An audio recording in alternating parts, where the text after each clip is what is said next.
Hello, everyone, and welcome to the library. The weather is so beautiful in Texas right now, so we're having it outside today. I hope you'll enjoy the view and the stories. For the month of March, we have been reading Dr. Seuss. So this is the last Wednesday in March, so today we're going to conclude with Dr. Seuss. We have 3 stories picked out. Everybody's been asking for green eggs and ham, so I will be reading that today. But I'm going to start today with a good friend. It is Horton! Horton Hears a Who is our story for today. So, let us begin. Horton Hears a Who by Dr. Seuss.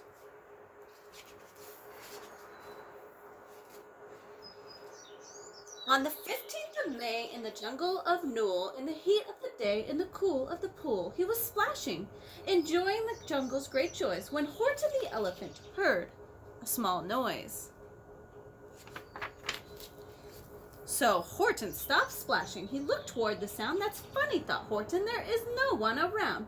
Then he heard it again, just a faint yelp, as if some tiny person were calling for help. I'll help you, said Horton, but who are you? Where? He looked and he looked. He could see nothing there but a small stick of dust blowing past through the air.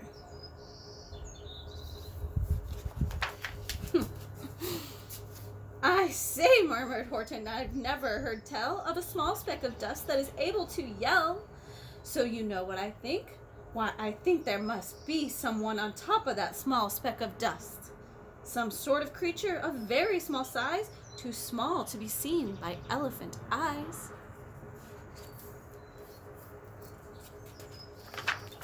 Some poor little person who's shaking with fear that he'll blow in the pool he has no way to steer.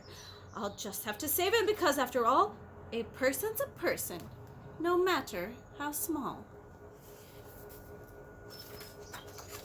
So gently, and using the greatest of care, the elephant stretched his great trunk through the air, and he lifted the dust speck and carried it over and placed it down safe on a very soft clover. Humped a voice. 'Twas a sour kangaroo, and the young kangaroo in her pouch said, too. Why, that speck is as small as the head of a pin. A person on that? Well, there never has been. Believe me, said Horton. I'll tell you sincerely, my ears are quite keen, and I heard them quite clearly. I know there's a person down there, and what's more, quite likely there's 2, even 3, even 4. Quite likely a family. For all that we know, a family with children just starting to grow. So please, Horton said, as a favor to me, try not to disturb them. Just please let them be.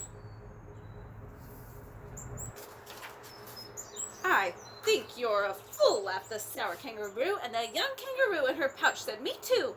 You're the biggest blamed fool in the jungle of Newell, and the kangaroos plunged into the cool of the pool.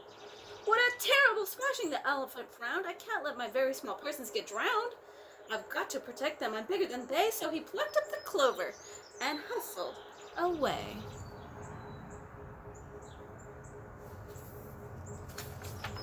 Through the high jungle treetops, the news quickly spread. He talks to a dust speck. He's out of his head.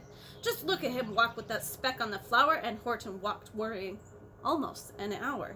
Should I put the speck down? Horton thought with alarm.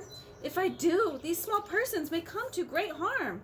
I can't put it down, and I won't. After all, a person's a person, no matter how small.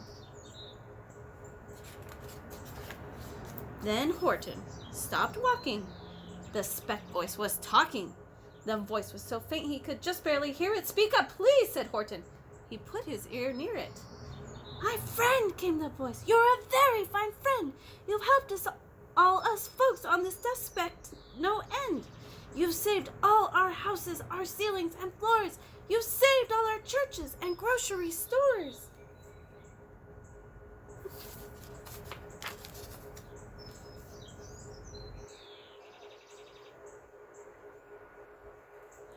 You mean, gasped Horton, you have buildings there too? Oh yes, piped the voice, we most certainly do. I know, called the voice, I'm too small to be seen, but I'm the mayor of a town that is friendly and clean. seem terribly small, but to us who aren't big, they are wonderfully tall. My town is called Whoville, for I am a Who, and we Whos are thankful and grateful to you." And Horton called back to the mayor of the town, "You're safe now. Don't worry. I won't let you down." But just as he spoke to the mayor of the speck, the 3 big jungle monkeys climbed up Horton's neck. The Wickersham brothers came shouting, "What rot! This elephant's talking to Whos who are not. There aren't any Whos, and they don't have a mayor, and we're going to start all this nonsense. So there."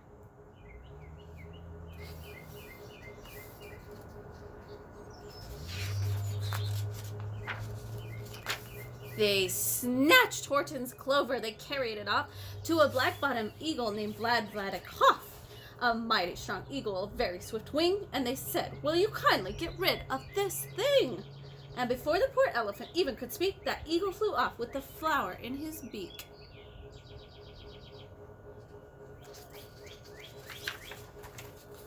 All that late afternoon and far into the night, that black-bottomed bird flapped his wings in fast flight, while Horton chased after with groans over stones that tattered his toenails and battered his bones, and begged, "Please don't harm all my little folks who have as much right to live as us bigger folks do." But far, far beyond him, that eagle kept flapping, and over his shoulder called back, "Quit your flat yapping! I'll fly through the night through. I'm a bird, I don't mind it, and I'll hide this tomorrow. Well, you'll never find it." Goes. And at 6:56 the next morning he did. It sure was a terrible place that he hid it. He let that small clover drop somewhere inside of a great patch of clovers 100 miles wide. "Find that," sneered the bird, "but I think you will fail." And he left with a flip of his black-bottomed tail. Poor Horton. He's so sad. "I'll find it," cried Horton. "I'll find it or bust. I shall find my friends on my small speck of dust." And clover by clover with care, he picked up and searched them and called, "Are you there?" But clover by clover he found that the one that he sought was just not around. And by noon, poor old Horton, more dead than alive, had picked and searched and piled 9,005. Then, on through the afternoon, hour by hour, till he found them at last, on the 3,000,000th flower. "My friends," cried the elephant, "tell me, do tell, are you safe, are you sound, are you whole, are you well?" From down on the speck came the voice of the mayor. "We've really had trouble, much more than our share. When that black-bottomed birdie let go and we landed so hard that our clocks have all stopped. Or our teapots are broken, our rocking chairs smashed, our bicycle tires all blew up when we crashed. So Horton, please," pleaded the voice of the mayor, "will you stick by us Whos while we're making repairs?" "Of course," Horton answered, "of course I will stick. I'll stick by you small folks, through thin and through thick."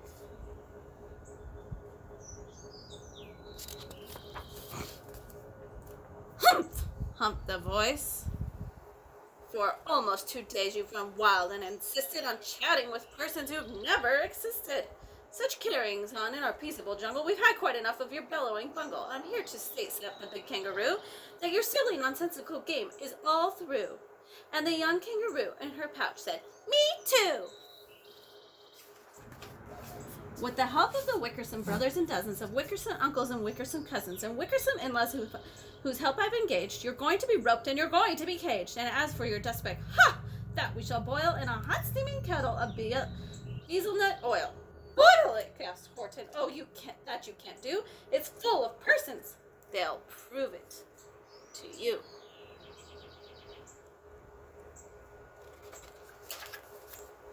"Mr. Mayor, Mr. Mayor," Horton called. "Mr. Mayor, you've got to prove now that you really are there. So call a big meeting, get everyone out, make every who holler, make every who shout, make every who scream. If you don't, every who is going to end up in hazelnut stew." And down on the dust speck, the scared little mayor quick called a meeting in Whoville Town Square. And his people cried loudly. They cried out in fear, "We are here! We are here! We are here! We are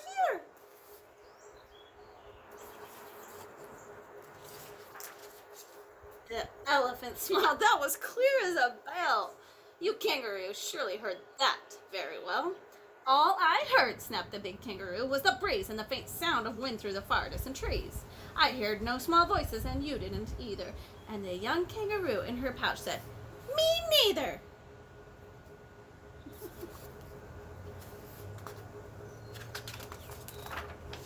"Grab him," they shouted, "and cage the big dope. Lasso his stomach with 10 miles of rope.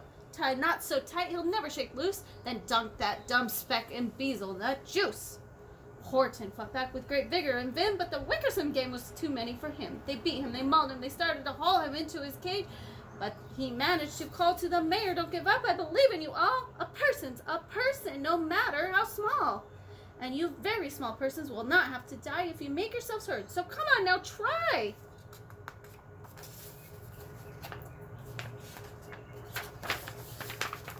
The mayor grabbed a tom-tom, he started to smack it, and all over Whoville they whooped up a racket. They rattled tin kettles, they beat on brass pans, on garbage pail tops and old cranberry cans. They blew on bazookas and blasted great shots, on clarinet, oompas and boompas and flutes.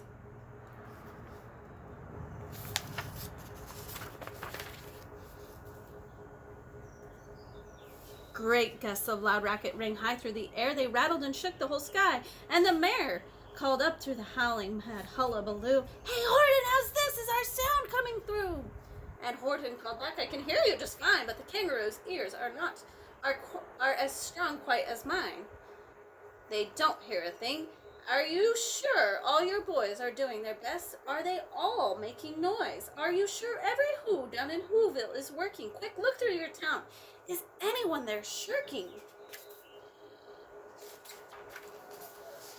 Through the town rushed the mayor from east to the west, but everyone seemed to be doing his best. Everyone seemed to be yapping or yipping. Everyone seemed to be beeping or bipping.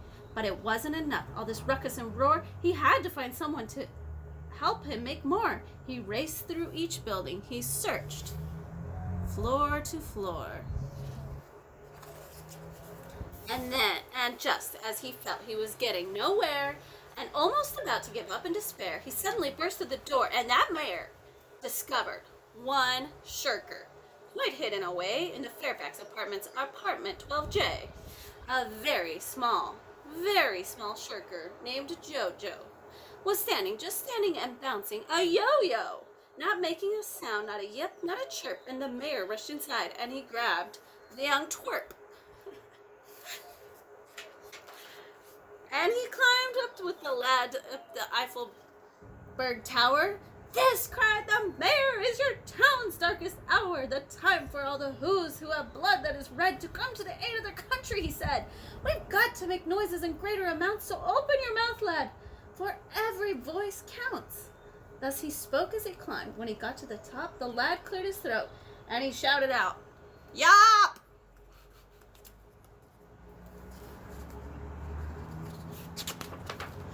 And that yop, that one small extra yop, put it over. Finally, at last, from the speck on the clover, their voices were heard. They rang out clear and clean, and the elephant smiled. "Do you see what I mean? They've proved they are persons, no matter how small, and their whole world was saved by the smallest of all." "How true! Yes, how true," said the big kangaroo. "And from now on, you know what I'm planning to do? From now on, I'm going to protect them with you."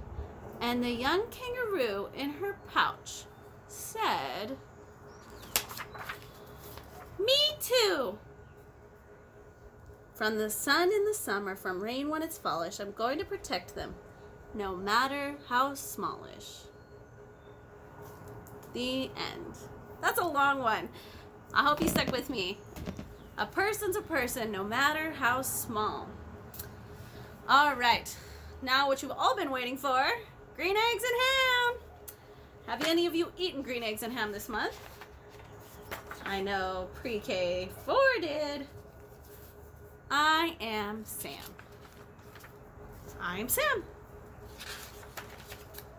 Sam I am. That's Sam I am. That's Sam I am. I do not like that Sam I am. Do you like green eggs and ham? I do not like them, Sam I am. I do not like green eggs and ham. Would you like them here or there? I would not like them here or there. I would not like them anywhere. I do not like green eggs and ham. I do not like them, Sam I am. Would you like them in a house? Would you like them with a mouse? I do not like them in a house. I do not like them with a mouse. I do not like them here or there. I do not like them anywhere. I do not like green eggs and ham. I do not like them, Sam I am. Would you like them in a box? Would you eat them with a fox? Not in a box, not with a fox, not in a house, not with a mouse. I would not eat them here or there. I would not eat them anywhere. I would not eat green eggs and ham. I do not like them, Sam I am. Would you, could you in a car eat them, here they are. I would not, could not in a car. You may like them, you will see, you may like them in a tree. I would not, could not in a tree, not in a car, you let me be. I do not like them in a box. I do not like them with a fox. I do not like them in a house. I do not like them with a mouse. I do not like them here or there. I do not like them anywhere. I do not like green eggs and ham. I do not like them, Sam I am.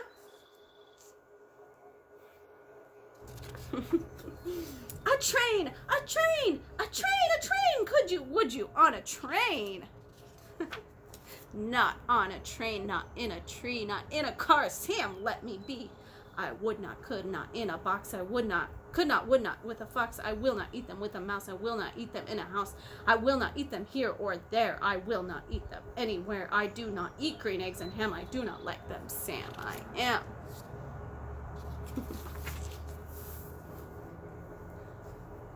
Say, in the dark, here in the dark, would you, could you in the dark?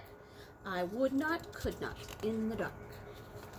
Would you, could you in the rain? I would not, could not in the rain. Not in the dark, not on a train, not in a car, not in a tree. I do not like them, Sam, you see? Not in a house, not in a box, not with a mouse, not with a fox. I will not eat them here or there. I do not like them anywhere. You do not like green eggs and ham? I do not like them, Sam I am. Could you, would you, with a goat? I would not, could not, with a goat. Would you, could you, on a boat?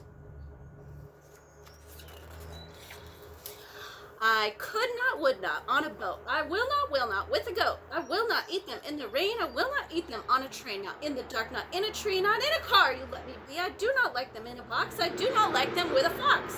I will not eat them in a house. I do not like them with a mouse. I do not like them here or there. I do not like them anywhere. I do not like green eggs and ham.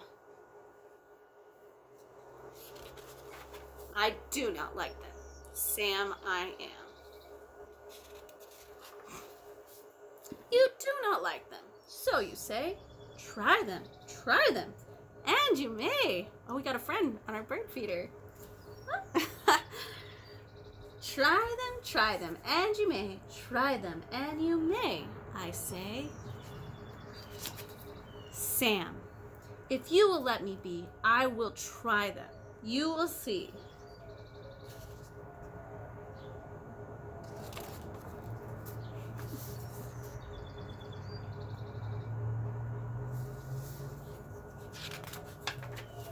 Say, I like green eggs and ham. I do. I like them, Sam I am. And I would eat them in a boat. And I would eat them with a goat. I would eat them in the rain and in the dark and on a train and in a car and in a tree. They are so good. So good, you see. So I will eat them in a box. And I will eat them with a fox. And I will eat them in the house. And I will eat them with a mouse. And I will eat them here and there. Say, I will eat them anywhere. I do so like green eggs and ham. Thank you, Sam I am. Well, I said I would read 3 stories, but it's been quite long enough, so I think we'll call it a day. I'll post the other one next time. But for now, I want you guys to think, just like Sam I am, we are all trying new things this week. We're all trying out new ways of schooling and new rhythms of life. And so I hope that in this season you're all enjoying all that you can and being brave enough to try new things like green eggs and ham. I love you all, and I hope to see you soon. Blessings.